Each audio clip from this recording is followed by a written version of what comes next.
Kalugit, kamusta kayong lahat? Meron tayong customer ngayong umaga mga kalugit. Grabe ka, magaiyang kuko. Hanto diri sa kabila mga kalugit. So ang customer natin from tagasan kayo da? Toril. Oh, ayan, from Toril ang customer natin mga kalugit. Hindi man diabetic siya dam, no? Hindi siya diabetic. Okay. So pila edad mo be? Pila na edad mo? 16 years old mga kalugit. Ganito na kamagaiyang kuko mga kalugit, no? So pila ni ka bulan dam tuig? Pila ka tuig na ni? Mga sobra dalawa? Isa, ay ginoo ko, dalawa. Sobra na daw, isa ka tuig mga kalugit, no? So, ayan. Natin, no, mag-hi ka ga. Hi! Ayan si mother niya mga kalugit, oh. Mag-hi ka, madam.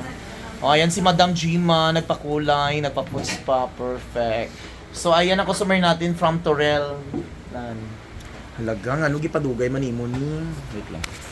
Dugay naman na siya ikuan niya. Nagdupan siya. Ah, so ayan mga kalugit. Kaya gipatagal mo pa, nakatry ni lata iyang tiil. As in.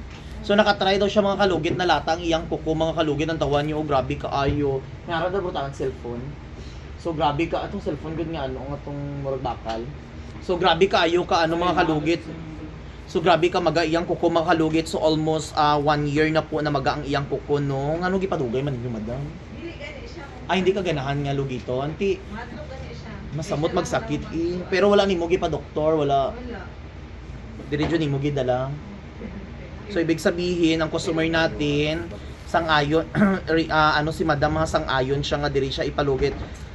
Ready ka madam nga diri ipalugit? Okay. So ready daw si madam. Gusto niya diri gid kay ibig sabihin gidala niya diri. Kaya manakon siya pero ang sa bata kung kaya nimo kaya mo ga. Kaya mo guoy. So, amo ganigang kung for example kung naayon na imong kuko no, mga pila ka months or magsakit gamay siya, balik ka dayon para hindi siya maglala. No. Kay para maano siya unang tawa, oh, grabe ka ayo ang maga niya mga kalugit oh.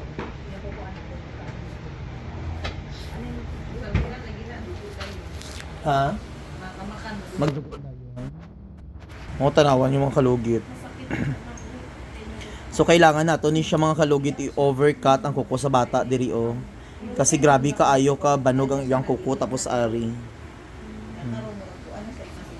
Ready na siya nga ipatanggal.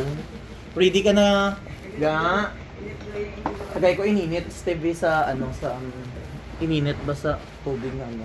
So ready na siya mga kalugit no ipatanggal, sakit jud ni siya pero tiis-tiis lang ha para makuha jud. Okay. Butay na tubig ko yan. Grabe ka banog iyang kukong. Na-sterilize mo na nila. So yung mga kalugit sa maraming nagsasabi ko na-sterilize ba ang gamit ko, na-sterilize lagi alang mag-opera ka lang kung mo na-sterilize, sara naman tanda. So happy 1 million followers na po tayo mga kalugit yun oh. Ayan siya. So mga kalugit, ayan pakita ko ulit na-sterilize na ning gamit ha. So ayan, nagakulo-kulo na ang tubig mga kalugit, pwede na siya isabya, ihabo. So gagamitin ko itong nipper. Ayan, ilagay ko dito. May sterilize kami, pero ito muna ang gagamitin ko kasi na-sterilize na to kagabi mga kalugit. Ayan, gaso-aso siya mga kalugit. O, init siya. Pwede natin siya i-ano. Ito ang gagamitin. So, lagyan natin ng alcohol. O. Ayan. So, gakulo-kulo na siya mga kalugit sa mga basher ko. Init jud siya guys. Towel ga.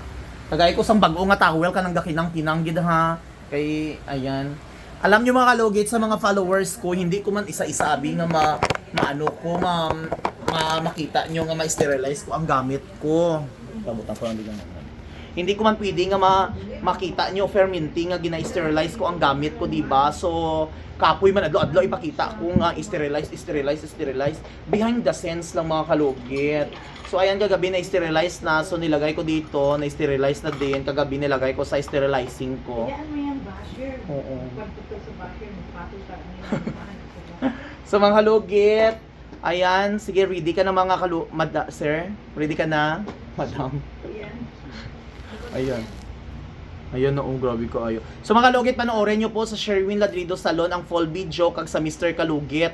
Ha, sa mga sa Mr. Ingron 2.0, hindi ko po lagi ma-upload dyan, baka ma-restrict tayo tungod sa dugo, no? Sa Mr. Kalugit lang, kag sa YouTube naton Mr. Ingron, kag sa Mr. Ingron Davao City 2.0, hindi ko lagi nag-upload dyan, puro prank about sa personal ko lang. Sorry, di na tayo maglugit. Ay, ginawa.